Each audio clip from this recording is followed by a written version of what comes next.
¿Cómo colapsa un país católico?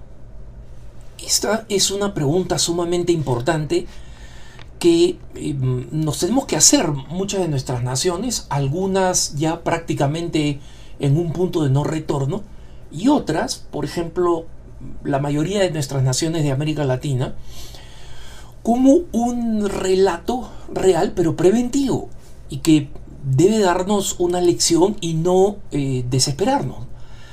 Esa es una pregunta muy interesante porque el cardenal Wilhelm Eijk, que es el cardenal holandés. Holanda es una nación relativamente pequeña, como saben ustedes, en el centro de Europa, y que es considerada como una de las más progresistas, ¿no? Una de las primeras que legalizó el aborto en Europa después de la guerra, una de las primeras que legalizó la eutanasia, y donde la eutanasia, por ejemplo, y el aborto tiene las leyes más extensas. En Holanda se pueden matar niños sin el permiso de los padres si el niño dice que quiere morir. Imagínate, un niño tiene un capricho, tiene una depresión o cualquier cosa, y la ley permite que lo mate. Pero es importante tener en cuenta que Holanda no fue así, ¿no? Holanda, hasta los años 50, era la nación que proporcionaba el mayor número de misioneros en el mundo en proporción a su población. Es decir, no era el número uno del mundo en números generales, porque los grandes países misioneros eran, por supuesto, en términos numéricos generales, Italia y España, pero el cuarto país, después de Estados Unidos y de Irlanda, que estaban usualmente empatados, hablo acá de los 50, ¿no? Antes de los 50, Irlanda y Polonia eran también de los titanes, digamos, de los misioneros, ¿no?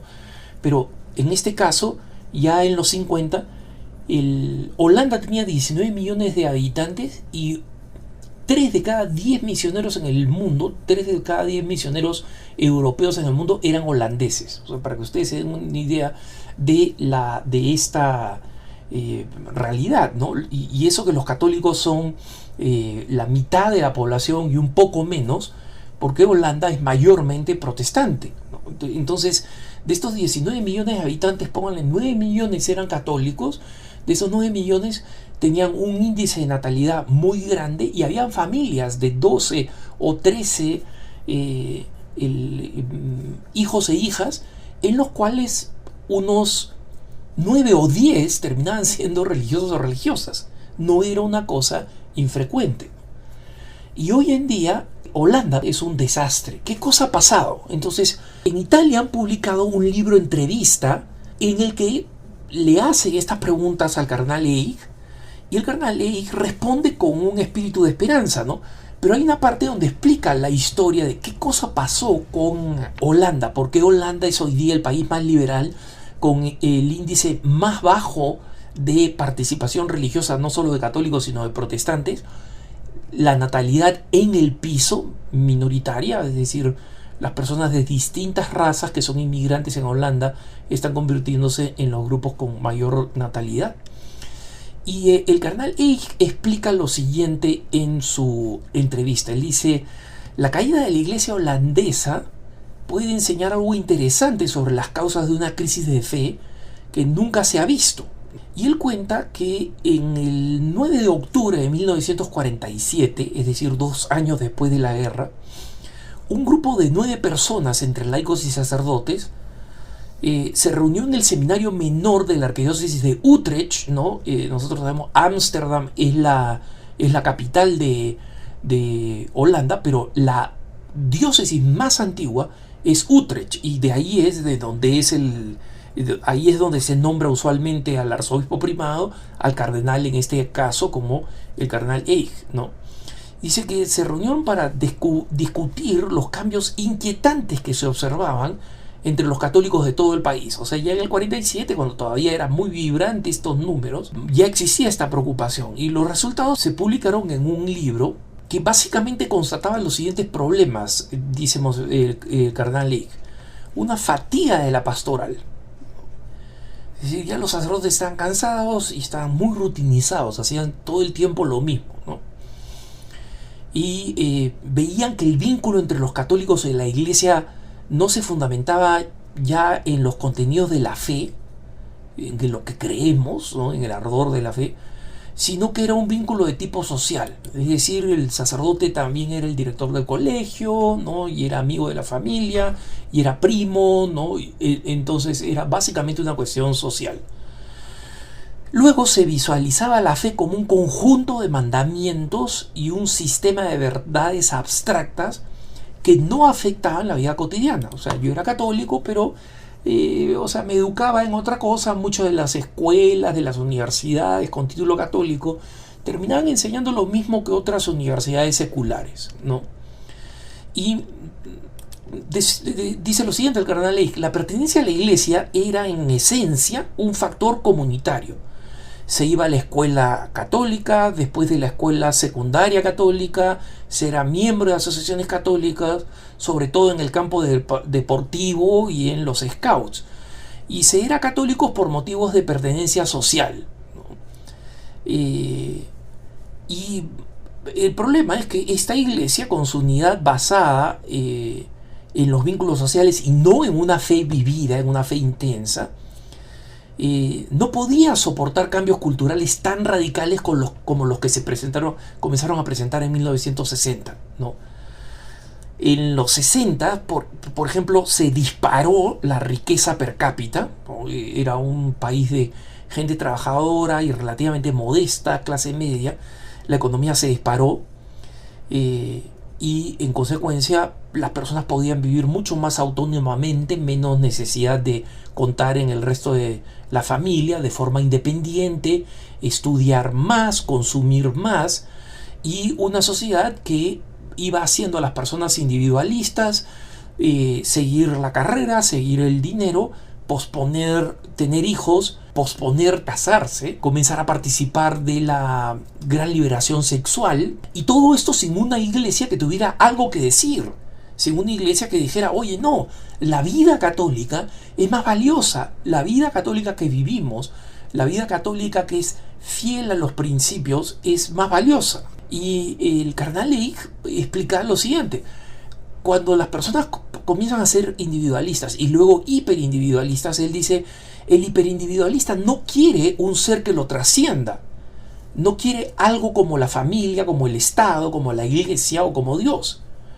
Y se manifiesta la necesidad de una de estas realidades.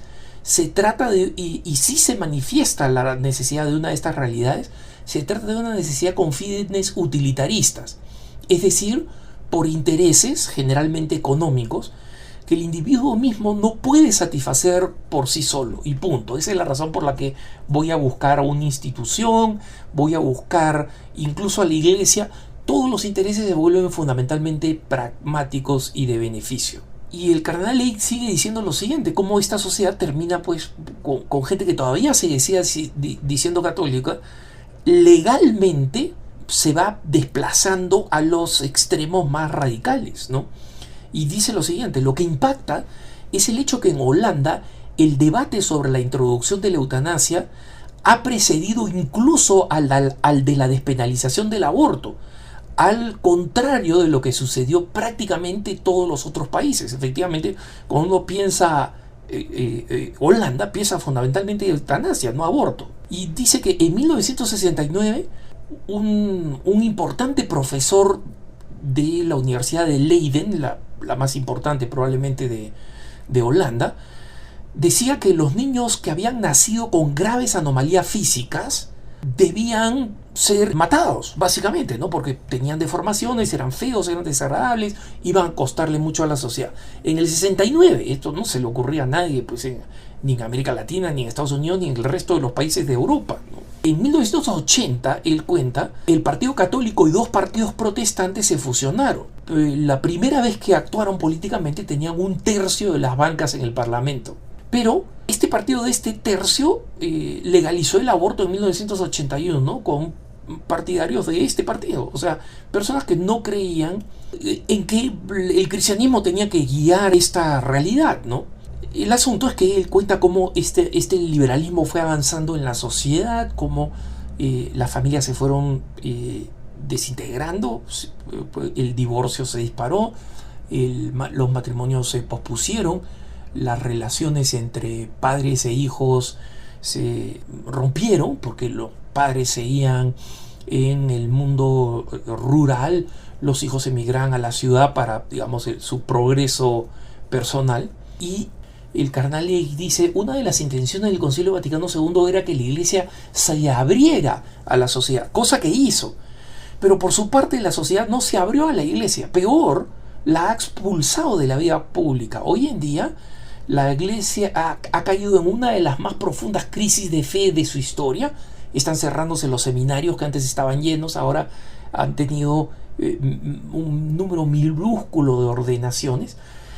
Los templos que quedan abiertos, o sea, son ahora 1/5 del total de iglesias que habían, o sea, 1 de cada 5 iglesias permanece abierta, y 2/3 de los católicos que participan son migrantes, ¿no? De las Filipinas, de América Latina. Ellos son la mayoría de los que están ahí en el mundo católico, ¿no? El cardenal dice que pienso que en muchas partes del mundo sucederá lo que ya sucedió con nosotros en Holanda. El recambio de generaciones fue perdiendo cada vez la fe, porque la fe no estaba viva y no era transmitida como una realidad viva de padres a hijos, sino simplemente como un conjunto de costumbres. Y él se pregunta, en última instancia, ¿quiénes permanecerán en la iglesia en Holanda? Ya no están los sacerdotes y laicos de 1968, de aquellos años de confusión y con ideas ultra progresistas. Y en Holanda todavía están los que creen, oran y tienen una relación personal con Cristo. Y en consecuencia, si en Holanda tenemos alguna esperanza de renovación y resurrección, esta es esta pequeña comunidad. Pero así es como se impide el colapso de la iglesia en una nación, asegurándose que nuestras conexiones con Jesucristo y con la verdad de la iglesia son realmente personales y vividas y expresadas en las opciones que hacemos en nuestra vida familiar y en nuestra vida pública. Que tengas un buen día.